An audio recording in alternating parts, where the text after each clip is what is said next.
ஹாய்ங்க, எப்படி இருக்கீங்க? இன்றைக்கி என்ன ஸ்பெஷல்? இன்றைக்கி இல்லை, நாளைக்கு என்ன ஸ்பெஷல்னால் என்னோடய அக்காவுக்கு பர்த்டே. ஸோ அதனால் சர்ப்ரைஸாக கிஃப்ட் வாங்க மால் வந்திருக்கேன். உள்ளே போயிட்டு என்ன வாங்க போகிறேன்னு தெரில. உள்ளே போயிட்டு நான் காமிக்கிறேன் என்ன வாங்குறேன்னு.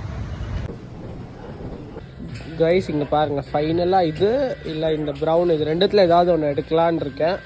பார்த்தீங்கன்னா ஃபைனலாக நான் இந்த பேக் எடுத்துட்டேன். அக்கா இப்போ வந்து இதை வந்து கிஃப்ட் ரேக் பண்ண செகண்ட் ஃப்ளோர் போயிட்டுருக்கோம்.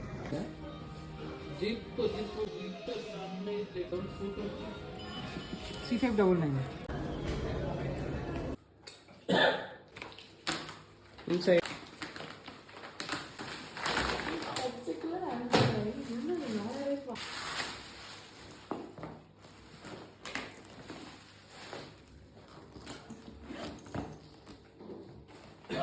Super bag color.